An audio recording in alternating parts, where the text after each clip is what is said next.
वक्त की बड़ी खबर, लखीमपुर खीरी केस के आरोपी आशीष मिश्रा की जमानत रद्द हो गई है। सुप्रीम कोर्ट ने 1 हफ्ते में आशीष मिश्रा को सरेंडर करने के लिए कहा है। वहीं सुप्रीम कोर्ट ने इलाहाबाद हाई कोर्ट ने दोबारा केस की सुनवाई करने को कहा है। आपको बता दें, इलाहाबाद हाई कोर्ट की सिंगल बेंच ने 10 फरवरी को आशीष मिश्रा को जमानत दे दी थी, लेकिन सुप्रीम कोर्ट ने इस जमानत को रद्द कर दिया है और 1 हफ्ते के भीतर आशीष मिश्रा को सरेंडर करने के लिए कहा है। आशीष मिश्रा की मुश्किलें बढ़ती हुई और आपको बता दें कि 10 फरवरी को इलाहाबाद हाई कोर्ट ने जमानत दी थी, लेकिन सुप्रीम कोर्ट ने उस जमानत को अब रद्द कर दिया है और उसके बाद अब 1 हफ्ते के अंदर अंदर सरेंडर करने के लिए कहा है। 3 अक्टूबर का वो दिन जब आशीष पर यह आरोप है कि लोगों को कुचला था और उसके बाद ही ये पूरा मामला बढ़ा लखीमपुर खीरी का। 10 फरवरी को इलाहाबाद हाई कोर्ट ने आशीष को जमानत भी दी थी, लेकिन वो जमानत अब रद्द हो गई है।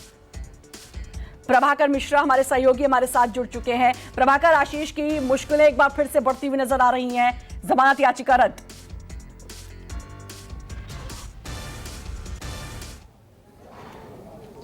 देखिए, आशीष मिश्रा को जब हाईकोर्ट से जमानत मिली थी उसी समय से ये बात होने लगी थी। तमाम मानवाधिकार कार्यकर्ताओं ने उस लखीमपुर खीरी कांड के पीड़ित परिवारों की तरफ से सवाल उठाया जा रहा था और उसमें एक आरोप लगाया गया था कि हाईकोर्ट ने पीड़ित परिवार के लोगों का पक्ष बिना पक्ष सुने ही आदेश पारित कर दिया था।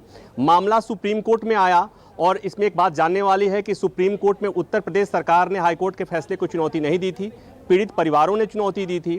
इस मामले में सुप्रीम कोर्ट ने राज्य सरकार से पूछा भी कि आपने चुनौती क्यों नहीं दी। राज्य सरकार को सफाई देना पड़ा था कि अभी राज्य सरकार इस मामले में चुनौती देने के लिए सुप्रीम कोर्ट आने के लिए सोच रही थी, विचार कर रही थी। एक बात महत्वपूर्ण इसमें भी है कि सुप्रीम कोर्ट ने SIT का गठन किया था। सुप्रीम कोर्ट ने हाईकोर्ट के एक रिटायर्ड जज को इस मामले की निगरानी करने को कहा था और हाईकोर्ट के रिटायर्ड जज ने और SIT ने सुप्रीम कोर्ट के सामने कहा था, या उसकी सिफारिश ये थी कि आशीष मिश्रा को जो जमानत हाईकोर्ट ने मिली है उस जमानत को सुप्रीम कोर्ट में चुनौती दी जानी चाहिए। मतलब ये कि वो SIT भी और रिटायर्ड जज भी आशीष मिश्रा के जमानत के पक्ष में नहीं थे। सुप्रीम कोर्ट ने जमानत रद्द कर दिया है। और एक बात और कि जो पीड़ित परिवार के तरफ से ये बार बार कहा गया था कि हाईकोर्ट ने उनके बिना पक्ष को सुने हुए जमानत दी थी, इसलिए सुप्रीम कोर्ट ने कहा है कि एक बार फिर हाईकोर्ट आशीष मिश्रा की जमानत पर सुनवाई करे और पीड़ित पक्ष या सब पक्षकारों की राय को पूरा सुने और उसके बाद तय करे कि आशीष मिश्रा को जमानत मिलेगी या नहीं मिलेगी। मतलब फिलहाल उन्हें 1 हफ्ते के अंदर सरेंडर करना होगा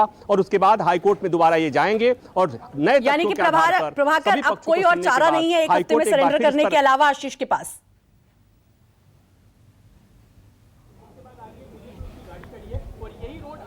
इस बीच में ये हो सकता है कि 1 हफ्ते का जो समय मिला है, इसी बीच हाईकोर्ट में आशीष मिश्रा की तरफ से नई अर्जी लगा दी जाए और नई सुनवाई, तत्काल सुनवाई की मांग कर दी जाए। ये भी हो सकता है। और कई बार हाई प्रोफाइल मामलों में ये भी मामला कोई छोटा मामला नहीं है। हाई प्रोफाइल मामलों में अदालतें अर्जेंसी दिखाती हैं, त्वरित सुनवाई करती हैं, तो इस बात की संभावना से इनकार नहीं किया जा सकता कि इस 1 हफ्ते के भीतर सरेंडर करने के पहले आशीष मिश्रा की तरफ से हाईकोर्ट में नई याचिका लगा दी जाए और हाईकोर्ट में इस मसले पर सुनवाई भी हो जाए। तो इस संभावना से इनकार नहीं किया जा सकता कि इस बीच सुनवाई भी हो सकती है। हाँ, लेकिन एक बात और है कि फ्रेश सुनवाई होगी, सभी पक्षों को सुना जाएगा और एक बार फिर हाईकोर्ट तय करेगा कि दोबारा आशीष मिश्रा को जमानत दी जानी है। 10 फरवरी को भले ही आशीष मिश्रा को लगा हो कि थोड़ी राहत मिली है, लेकिन वो राहत अब छिन गई है। प्रभाकर, आप बने रहे हमारे साथ।